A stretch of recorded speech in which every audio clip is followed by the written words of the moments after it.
Libby was definitely the most unusual inmate I had ever come across. While others just sat around waiting for the end, she worked on her body every single day. While everyone else was having fun, she was busy training hard. While she was working, she also found a chance to get in some arm exercises. She kept running laps around the prison yard, even when it was raining. Libby's efforts weren't about trying to escape, though. Everything was happening because she was cooking up a pretty scary plan for revenge. Libby was a young mom who really loved her husband and child, and she also had a best friend she'd known since childhood. You could say her life is pretty much perfect. You won't believe this. During a night boat trip, Libby woke up all covered in blood. So, her husband just vanished without a trace. The police showed up right when they needed to, ready to search the boat, especially since her husband had forgotten a huge insurance policy. So, in the contract, it turns out Libby was the one who was supposed to benefit from it. Libby was found guilty by her husband's lawyer of intentionally taking her husband's life for the insurance payout. So she ended up in prison for no good reason. Her little boy was taken care of by her good friend.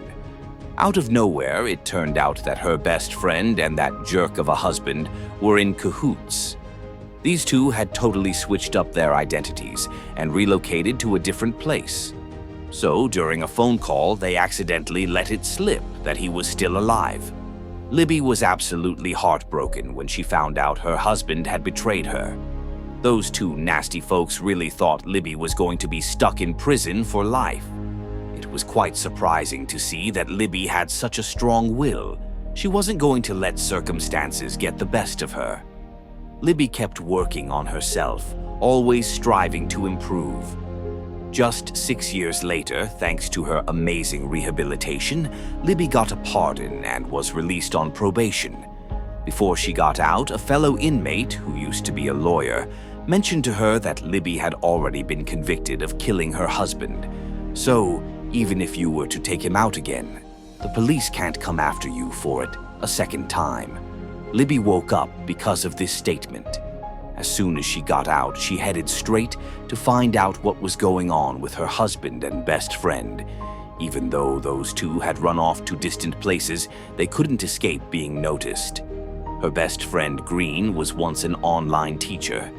She probably still knows a bit about herself. As soon as Libby spotted her name, she was completely taken aback. Can you believe there were more than 1,000 teachers who shared her name?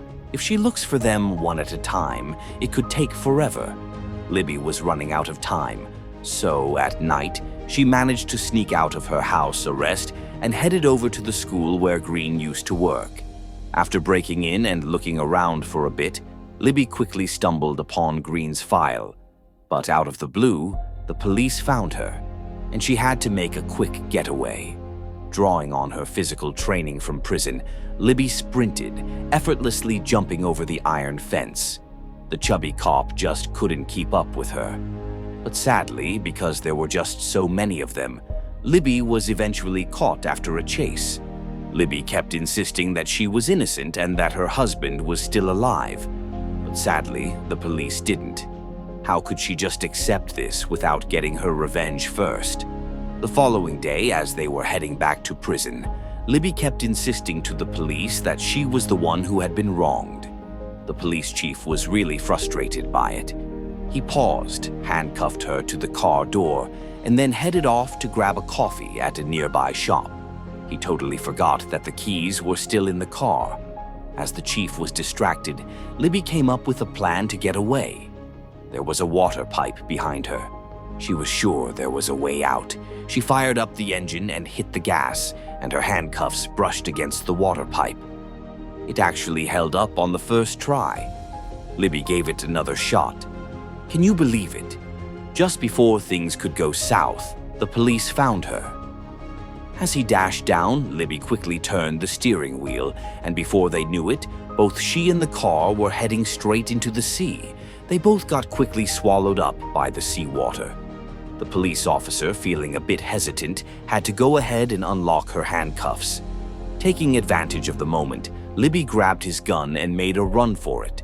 The police chased after her, managed to catch up, but she ended up knocking one of them out.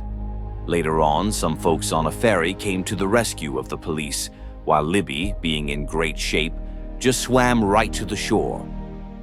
Right away, she called for a car to head back to her mom's place. When her only daughter made it back home after escaping prison, her mother didn't say a word. Instead, she just handed over a lump sum of money she had been saving for years. Libby grabbed the money and kept on with her quest for revenge. First, she had to track down where her ex-husband and her friend were.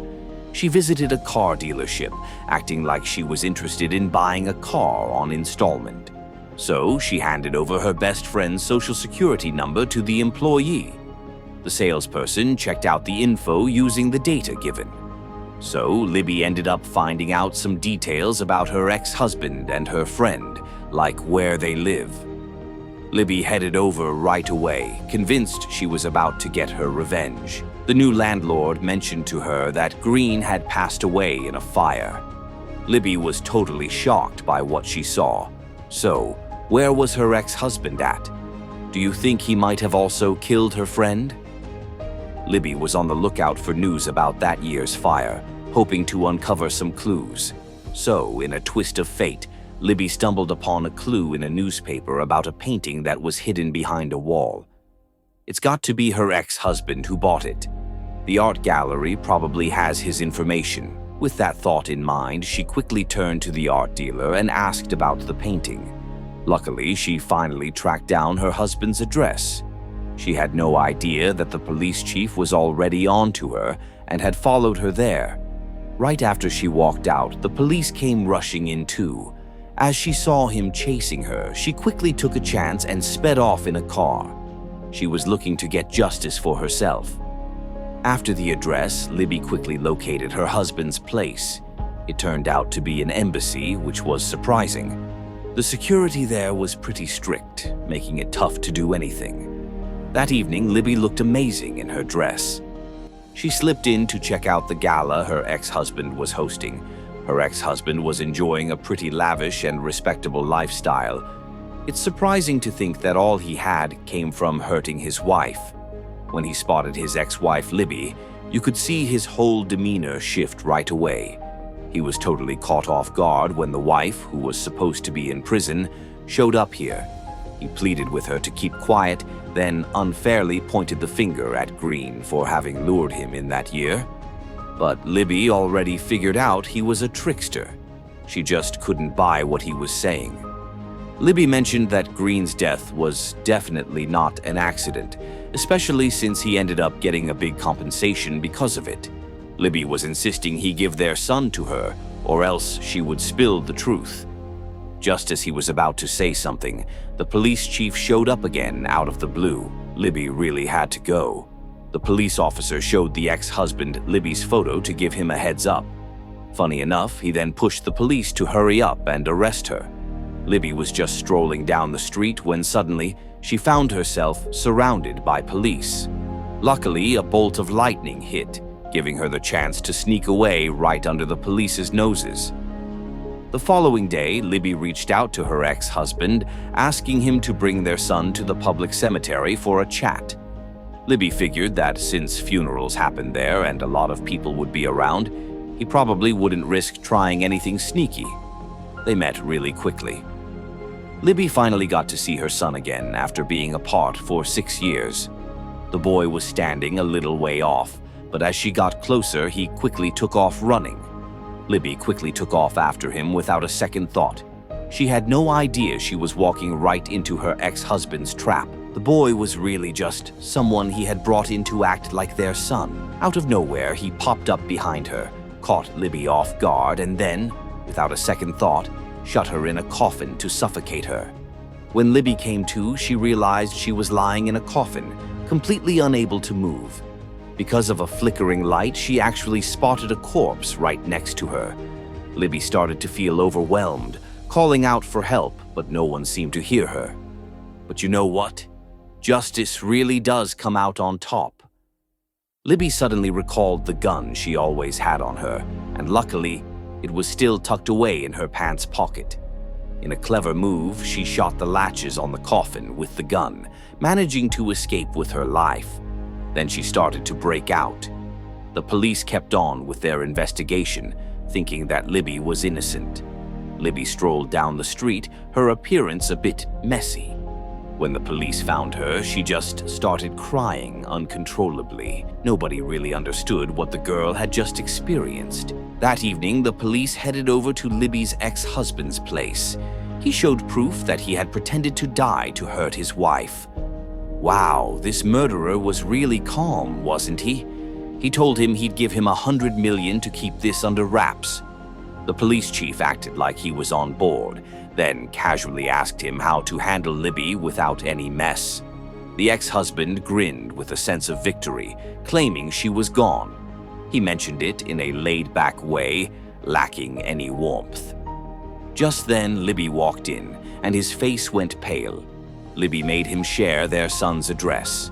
Once Libby got the info, she just fired a warning shot at him since she had already called the police before arriving here. Before, he had painted her as someone who kills husbands.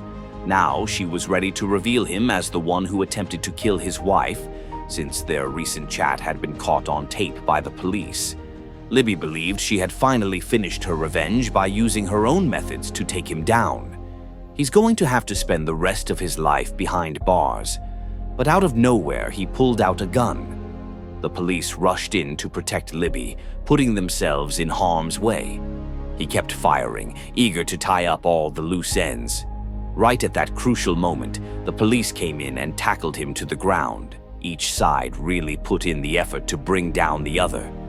The police officer got hurt, so he ended up losing the fight. Right when he was about to pull the trigger, Libby surprisingly shot first. A gunshot rang out, and just like that, his life felt like it was done for. At last, Libby was cleared of all charges. Also, since it was about self-defense and protecting the police officer, she didn't end up going to prison. Now that everything was sorted out, Libby hurried to catch up with her son. What really drove her to her limits wasn't hatred, it was her love for her son. Libby headed over to the kids' school. Even after 6 years apart, she still knew her son when she saw him. The boy gradually moved closer, shifting from uncertainty to confidence. The boy quickly spotted his mom too. Libby wrapped her arms around her son in a warm hug. The woman had managed to reclaim her innocence through her hard work.